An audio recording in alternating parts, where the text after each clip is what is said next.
నేసే ప్రభా నేను అమ్మకి ఇచ్చే తరుణాన్ని బట్టి నీకు వందనములు ప్రభా. ఇది నేను ఎంతో ముందుగా మమ్మల్ని ప్రేమించి మాకు ఇచ్చిన తరుణాన్ని బట్టి నీకు వందనములు దేవా.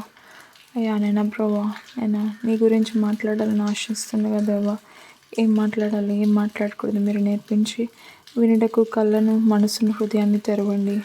నీ కనికిరాన్ని రానిమ్మని అయ్యా నైనా ప్రభు, నీ ఆత్మకే కానీ ఇంకా నీ ఆత్మ విషయాలు ఇంకెవరికి తెలియవు కదా ప్రభా. నీ ఆత్మను నా మీదకు రానిచ్చి వింటున్న వారి మీద కూడా నీ ఆత్మను కుమ్మరించి నీ చిత్తాన్ని జరిగించమని నీ కనికరం రానిమ్మని సమ్మరించున్నాను తండ్రి.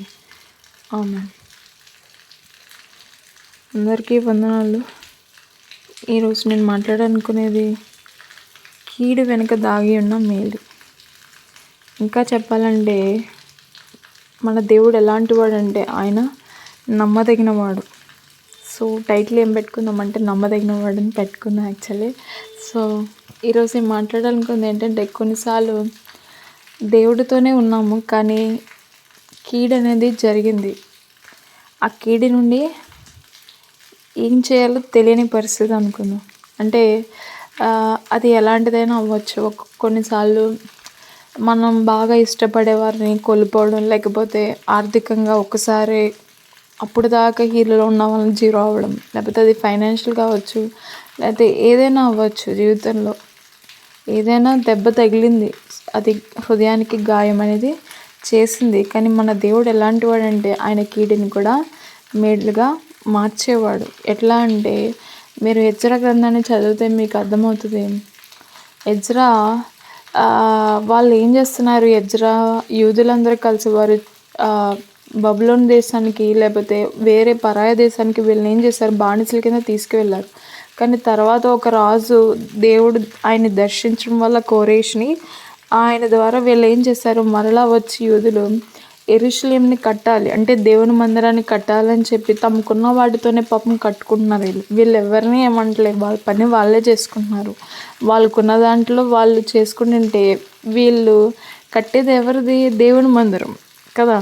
వాళ్ళ పని వాళ్ళు చేసుకుంటున్నారు. కానీ వాళ్ళని డిస్టర్బ్ చేయడానికి కొంతమంది ఏం చేశారంట, వాళ్ళకి వ్యతిరేకంగా బయలుదేరి ఏం చేశారంట, ఆ పని ఎట్లా అయినా ఆపించాలని చెప్పి వాళ్ళని ఎంతగానో ట్రబుల్ చేశారంటే, ఎట్లా అంటే వాళ్ళని బాగా హింసించడం అనేది మనం చూస్తాం. తర్వాత ఏం చేశారు, అక్కడతో ఆగారంటే ఆగకుండా డైరెక్ట్గా వీళ్ళని ఎవరైతే పంపించారో ఆ రాజు చనిపోయిన టైంలో వేరే రాజు రావడం వల్ల ఏం చేశారు, వీళ్ళు ఆ రాజు దగ్గరికి కూడా వెళ్ళి చెప్పారంట. ఏమని, ఈ జనాంగం మంచి జనాంగం కాదు. మళ్ళీ ఏం చెప్పారంట, మేము నీ ఉప్పు తిన్న వాళ్ళం, అంటే ఏంటి, నువ్వు ఇచ్చే వాటిని తింటున్న వాళ్ళం కాబట్టి నీకు ఈ అన్యాయం జరగడం మాకు ఇష్టం లేదు, అందుకే నీకు చెప్తున్నా అని చెప్పి రాజుగారికి వీళ్ళ మీద లేఖ కూడా రాసి ఏం చేశారంట, ఈ పని ఎట్లయినా ఆపించాలి. ఇప్పుడు ఆ పని కట్టడం వల్ల వాళ్ళకి వచ్చే నష్టం ఏంటి అంటే వాళ్ళకి ఏమీ లేదు. కానీ ఎందుకని వాళ్ళు అంతలా చేశారంటే వీళ్ళ పాపం ఎవరిని ఏమంటలేదు. వీళ్ళ బానిసలుగా బ్రతికిన వాళ్ళు అప్పుడు దాకా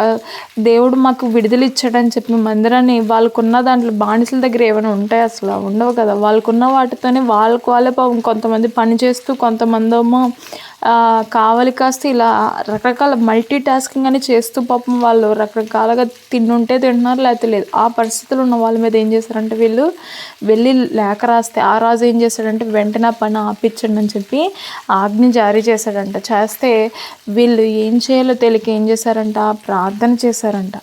ఇంకేం చేయగలరు, మొత్తం ఏ రాజు అనేది పంపించారు, మొత్తం రాజులతో బానిసలు ఎక్కడైనా యుద్ధం చేయగలరా, చేయలేరు కదా. సో ఏమైందంట, ఈ జనాంగాన్ని వాళ్ళు ఆపించేసేసరికి పని వీళ్ళు తమ దేవుడికే మొరపెట్టారంట. ఎందుకని వీళ్ళు చేయాలనుకున్న పని ఎవరిది, అది వాళ్ళ దేవుడిది కదా.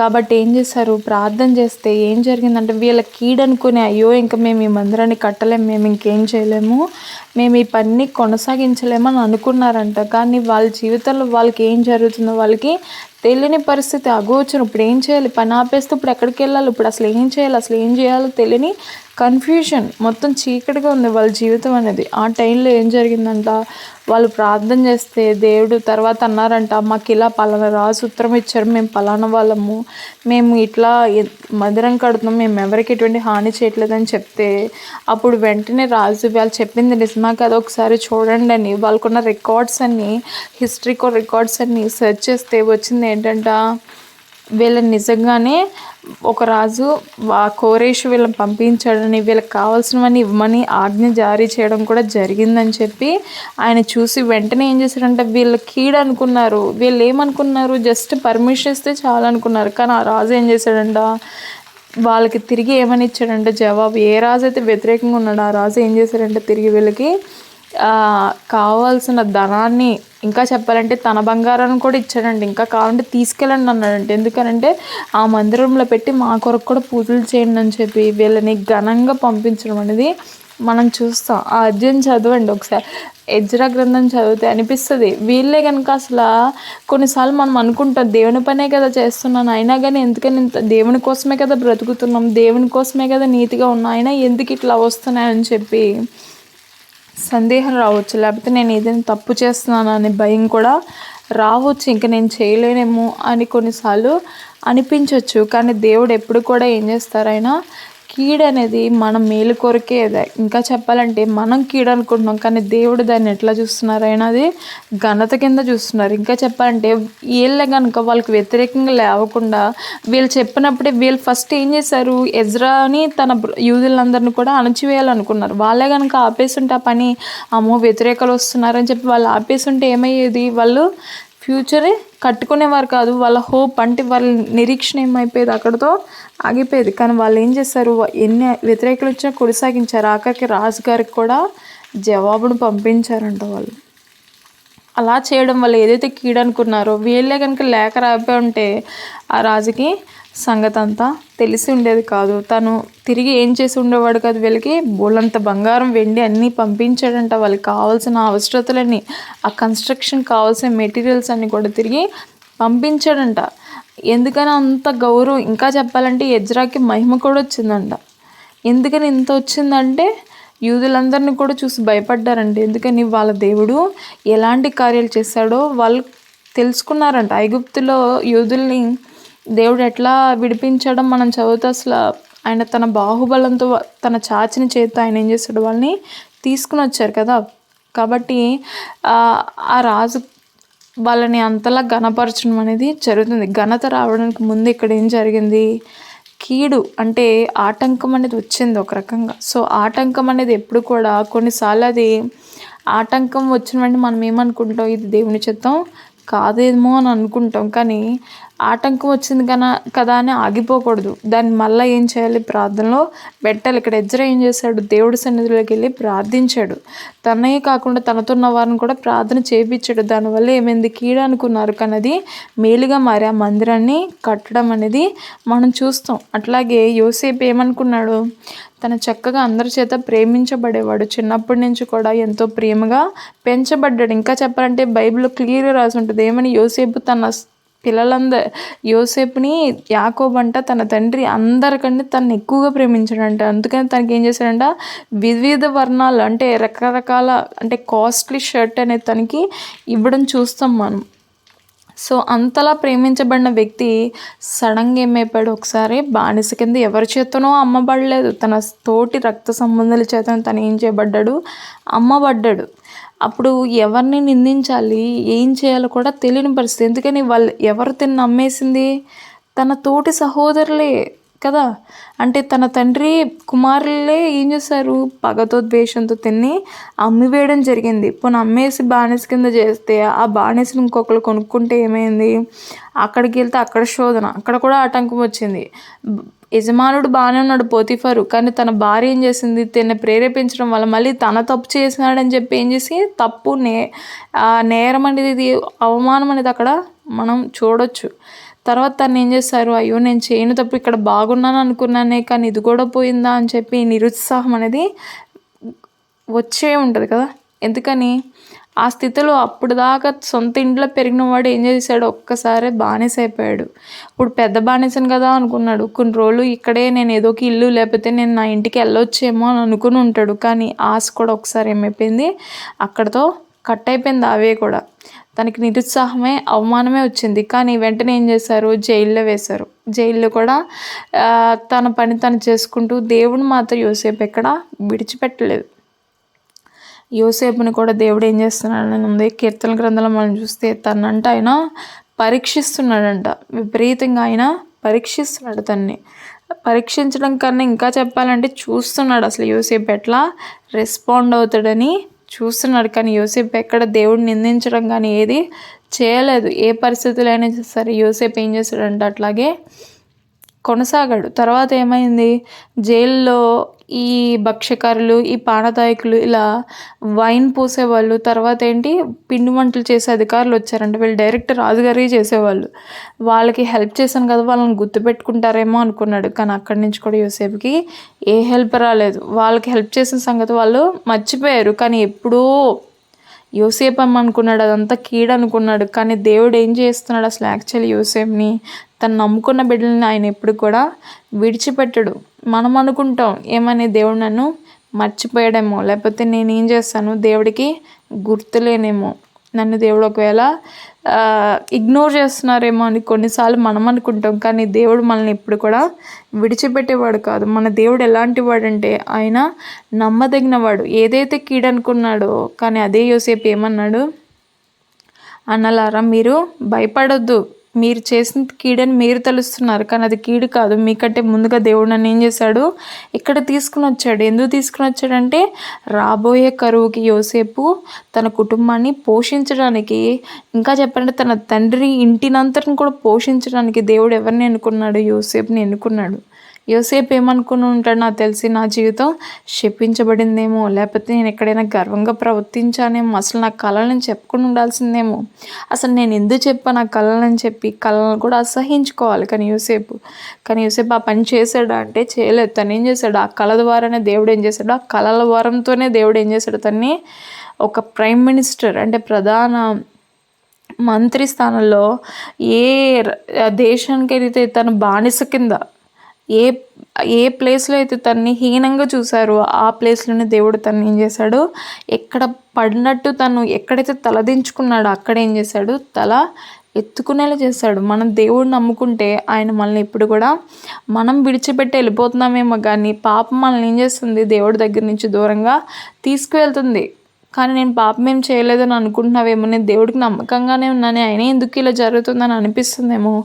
ఈరోజు దేవుడికి జ్ఞాపకం చేసేది ఏంటంటే ఆయన నమ్మదగిన వాడు. ఆయన ఎంత నమ్మదగిన వాడంటే మనమైనా కొన్నిసార్లు ఆయన్ని మర్చిపోవచ్చేమో కానీ దేవుడు మనల్ని ఎప్పుడు మర్చిపోవడు. యోబు అనుకున్నాడు తన జీవితం ఇక్కడతో అయిపోతుందని అనుకున్నాడు. ఎందుకని, కుమారులు ఒక్కసారి చనిపోయారు, కుమార్తెలు చనిపోయారు, తనకున్న ఆస్తి అంతా పోగొట్టుకున్నాడు.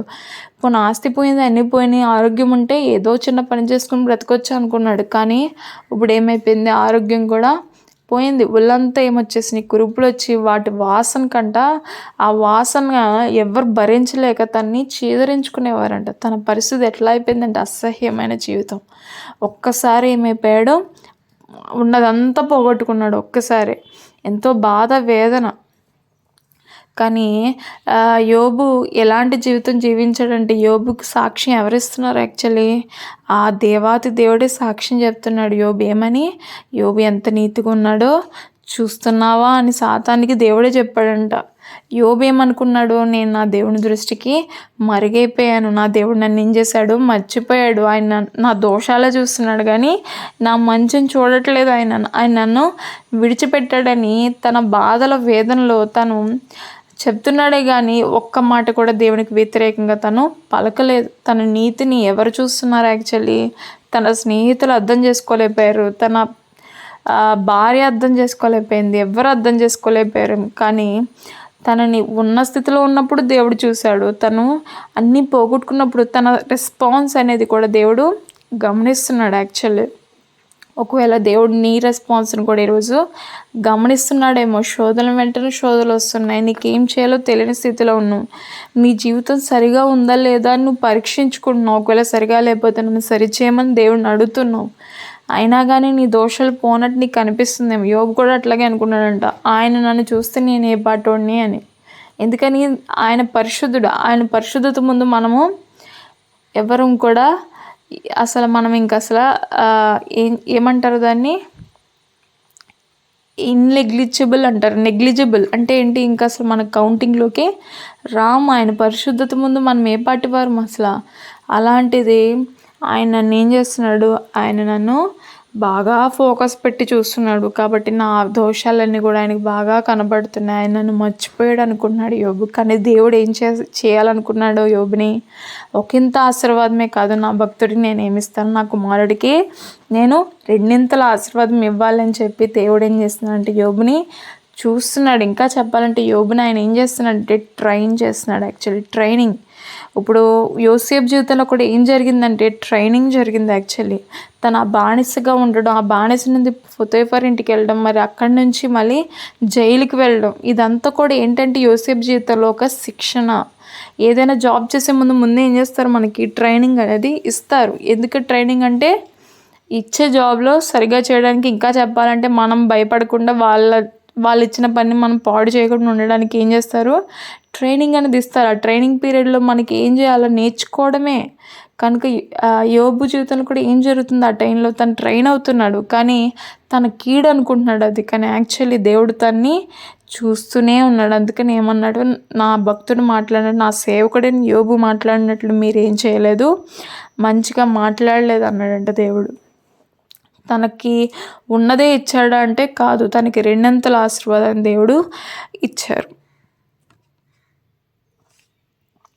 కనుక మన జీవితాల్లో కూడా కొన్నిసార్లు కీడు జరుగుతుంది. ఏంటి ఈ తీరని బాధ, ఈ బాధ ఎవరికి చెప్పినా తీరని బాధ అని చెప్పి కొన్నిసార్లు మనకి అనిపించవచ్చు. ఉన్నవన్నీ పోగొట్టుకున్నాను, అయినప్పటికీ కూడా అందరి చేత మోసగించబడుతున్నాను, ఇంకా చెప్పాలంటే తోలనాడబడుతున్నాను, ఆఖరికి నీ చేత కూడా నేను తోలనాడబడుతున్నాను దేవా, నువ్వు నన్ను చూస్తున్నావు కదా, నా మార్గం అంతటిని కూడా నువ్వు చూసావు కదా అని ఒకవేళ ఈరోజు నీవు కూడా దేవుడితో ఆ మాట అంటున్నావేమో, దేవుడు గుర్తు చేసేది ఏంటంటే ప్రతి కీడు వెనకాల ఏముంది, కీడు కాదు అది, యాక్చువల్లీ అదేంటది ట్రైనింగ్. అంటే ఏంటి, శిక్షణ. నీకు కలగబోయే మహిమకు అదేం చేస్తుంది, నీకు ఆ టైంలో నీకు కావాల్సిన భక్తి ఈ టైంలోనే నేర్చుకున్నా. యాక్చువల్లీ యోబు యోసేపులు ఏం చేశారు, వాళ్ళు ఆ వెయిటింగ్ పీరియడ్లో ఏం చేశారో వాళ్ళని దేవుడు మార్చాడు. ఇంకా చెప్పంటే వాళ్ళ విశ్వాసాన్ని ఇంకా పెరిగింది. ఇంకా విశ్వాసం ఎంత పెరిగిందంటే ప్రమోషన్ వాళ్ళకి ఆ ట్రైనింగ్లోనే మనం చూస్తాం ఎప్పుడు కూడా. కనుక బాధ నేర్పించే లెసన్స్ అనేవి చాలా వాల్యుబుల్. అవి ఆ లెసన్ మనకి ఇంకో ఏది కూడా నేర్పించలేదు. కనుక బాధ వచ్చినా, దుఃఖం వచ్చినా, సంతోషం వచ్చినా, ఏది ఉన్నా లేకపోయినా నీ దేవుడి మీదే ఆనుకో. ఎందుకని నీ దేవుడు ఎలాంటి వాడంటే ఆయన నమ్మదగినవాడు. ఆయన కీడు ఎందుకు తీసుకుని వస్తున్నాడంటే దాన్ని, ఒకవేళ కీడు జరిగే పరిస్థితుల్లో నువ్వు ఉన్నావేమో, లేకపోతే కీడు అవుతుందేమో అని భయపడుతున్నావేమో, లేకపోతే నేను దేవుణ్ణి విడిచిపెట్టేస్తానేమో అని భయపడుతున్నావేమో, లేకపోతే నాకు ఏదైనా పాపాలు మరలా కొత్త పాపాలు చేస్తానేమో, దేవుడి సన్నిధిలో నేను దూరంగా వెళ్ళిపోతానేమో అని, లేదా నేను విడిచిపెట్టిన పాపాలు మరలా పట్టుకుంటానేమో అని చెప్పి కొన్నిసార్లు భయం అనేది రావచ్చు. కానీ దేవుడు ఏమంటున్నాడు, ఆయన నమ్మదగినవాడు. మనం విడిచిపెట్టిన ఆయన మనల్ని విడిచిపెట్టేవాడు కాదు. మనం ఇది వాక్యాల్లో చాలా వాక్యాలు రాయబడింది ఏమనంటే ఆయన నమ్మదగిన వాడని. మొదటి యోహాను ఫస్ట్ చాప్టర్ 9th verse, హెబ్రీయులకు రాసిన పత్రిక 10:23 తర్వాత 2 తిమోతి 2:13, 1 తిమోతి 4:9, 2 తెస్సలోనికీయులకు రాసిన పత్రిక 3:3, తర్వాత 1 తెస్సలోనికీయుల పత్రిక 5:24, 1 కొరింథీ పత్రికలో 10:13, ఇంకా రోమా 8:33, అట్లాగే 33-34 వరకు కూడా రోమా 8వ పత్రిక 8th చాప్టర్ నమ్మదగిన వాడని వ్రాయబడింది. ఇంకా చెప్పాలంటే నహూము 1:7 ఆయన నమ్మదగిన వాడని వ్రాయబడి ఉంటుంది. తర్వాత ఇంకా ఏమనుంది, ఆయన 1 కొరింథీ 1:9, 2 కొరింథీ 1:18, కీర్తనలు 19:7, ఇంకా చాలా ఉన్నాయి. మనం ఇవన్నీ చూస్తే కనుక వీటన్నిటిలో కూడా మనం చూసేది ఒకటి, ఏమని, దేవుడు నమ్మదగినవాడు. ఆయన వాగ్దానం చేసి మర్చిపోయేవాడు కాడు. ఆలస్యం ఎందుకు చేస్తున్నాడంటే అది నీకు నాకు మేలు కొరకే జరుగుతుంది. ఒకవేళ ఏదైనా విషయమే నువ్వు దేవుని సన్నిధిలో కనిపెడుతున్నావేమో, అన్నీ జరుగుతున్నాయి, అందరికీ జరుగుతున్నాయి నువ్వు, కానీ నీ జీవితంలో మాత్రం నువ్వు కోరుకున్నది నీకు అవ్వడం లేదేమో, నువ్వు ఆశించిన రీతిలో నీ జీవితం లేదేమో. ఈరోజు దేవుడు గుర్తు చేసేది ఏంటంటే ఆయన వాగ్దానం ఇచ్చి నెరవేర్చేవాడు. ఆయన నోట నుండి వచ్చిన మాట అంట ఏది తిరిగి వెనక్కి వెళ్ళదంట. మనం కీర్తనలో చూస్తాం ఏమని, వర్షం ఎట్లా అయితే వచ్చి భూమిని తడుపుద్దో, తడిపి ఏం చేస్తుంది, భూమిని తడిపి వదిలేసి వెళ్ళిపోద్దా, ఎప్పుడైతే భూమి తడుస్తుందో అప్పుడు వెంటనే ఏమవుతాయి, పచ్చని చెట్లు వికసిస్తాయి. ఇంకా చెప్పాలంటే పొలాలు పండుతాయి. ఇవన్నీ ఎట్లా, వర్షం పడ్డం బట్టే కదా. అట్లా మళ్ళీ తిరిగి ఎట్లయితే నీళ్ళు పైకి వెళ్ళవో అలా వర్షం ఎట్లయితే భూమి మీద పడుతుందో అట్లా దేవుడి మాట కూడా తిరిగి వెళ్ళదంట. ఆయన ఒక్కసారి వాగ్దానం చేస్తే ఆయన తప్పకుండా నెరవేరుస్తాడు. ఆ వాగ్దానం కొరకు నువ్వు నేను చేయాల్సింది ఏంటంటే కనిపెట్టుకుని ఉండడం. సహనంతో అబ్రహాం కనిపెట్టుకుని ఉన్నాడు. తన జీవితంలో కూడా దేవుడు ఏం చేశాడు, చేస్తానని చెప్పాడు. చేశాడా లేదా కదా. కాబట్టి దేవుడు మనం భక్తులు ఎవరిని తీసుకున్నా, ఈరోజు కొంతమంది గురించి మాట్లాడుకున్నాం కానీ ఎవరిని తీసుకోండి, అందరి జీవితాల్లో కూడా శోధన ఎందుకు వచ్చిందంటే వాళ్ళని దేవుడు ప్రమోట్ చేయడానికి, ఇంకా చెప్పండి వాళ్ళని వాళ్ళకి కీర్తి ఘనత రావడం కోసమే. కొన్నిసార్లు ఏం జరిగింది, వాళ్ళకి కీడు లేదా అవమానము లేక నిరుత్సాహం ఇలా రకరకాలైన ఎమోషన్స్ కూడా వాళ్ళు కొన్నిసార్లు వెళ్ళవలసిన పరిస్థితి వచ్చింది. కొన్నిసార్లు వాళ్ళు మాట్లాడలేని పరిస్థితి, కొన్నిసార్లు చెవిటివాడులంటే నటించాడంట దావీదైతే. ఎందుకని ఏమనాలో తెలియదు. తన ఉపవాసం ఉన్న అందరూ హేళన చేసేవారంట. తను ఏం చేసినా కానీ అందరూ నవ్వేవారంట. తనను చూసి అందరూ హేళన చేస్తున్నారని కూడా తనకు తెలుసు. కానీ తను మాత్రం తన దేవుడిని మనుషులు ఏదో అనుకుంటున్నారు, లేకపోతే నా బంధువులు ఏదో అనుకుంటున్నారని చెప్పి దేవుడు మాత్రం విడిచిపెట్టవద్దు. ఎవరేమనుకున్నా నాకు అనవసరం, నేను మాత్రం నా దేవుడితోనే నడుస్తానని చెప్పి అబ్రహాం దేవుడితోనే నడిచాడంట. దావీదు దేవునితోనే నడిచాడంట. యోబు దేవునితోనే నడిచాడంట. యోబు ఏమన్నాడు, నేను నా హృదయాన్ని నేను మాత్రం యథార్థతను విడిచిపెట్టను. నేను వెళ్ళే మార్గం నాకు తెలియదు కానీ ఆయనకి తెలుసు అన్నాడు. ఇంకేమన్నాడు, నేను ఈ మార్గం అయిపోయిన తర్వాత నడిచిన తర్వాత ఆయన ఎట్లా అవుతాడంట, సువర్ణంగా అవుతాడంట. కనుక ఈరోజు నువ్వు ఎవరు వింటున్నా ఈ వాక్యం దేవుడు సెలవిచ్చేదంటే నువ్వు నేను సువర్ణంగా మారడానికి శ్రమలు. కనుక ఈ శ్రమలను చూసి మనం దేవుడిని విడిచిపెట్టకూడదు. ఈ శ్రమలు మనం పొందబోయే మహిమ ముందు ఇవన్నీ కూడా ఎన్నదగినవి కావు. కనుక దేవుడు నీతో సెలవిచ్చేది ఏంటంటే నువ్వు మరుగే లేవు. You are not unseen, you are seen, you have been called. So he's basically telling us that he loves us and he tells us that we are valuable, we are precious in his eyes, and there's no one else in this world that can love you more, just more than God. Actually God is love and he loves you so much today, and he wants to remind you that he loves you, he sees you, he hears you, he listens to every word that you utter and every response you're giving. He sees everything. So he just wanted to tell you that he knows you, and he wants us to remind you that he is faithful. దేవుడు ఇది చిన్నది దీవించిన కాక. దేవా మాకు ఇచ్చిన కృపకే నీకు వందనములు. దేవా నిజమైన భక్తుల గురించి స్మరించడానికి మీరు ఇచ్చిన అవకాశానికి నీకు వందనములు. మా జీవితంలో కూడా ఎన్నో అవమానాలు కీడులు మేమును అనుభవిస్తున్నామేమో. దేవా కీడు వెనకాల మేలు దాచిన వాడు మా జీవితంలో కూడా మీరు మేలు ఇవ్వబోతున్నారని మేము నమ్ముచున్నాం ప్రభా. మీరు నమ్మదగిన వారని మేము నమ్ముచున్నాము అయ్యా.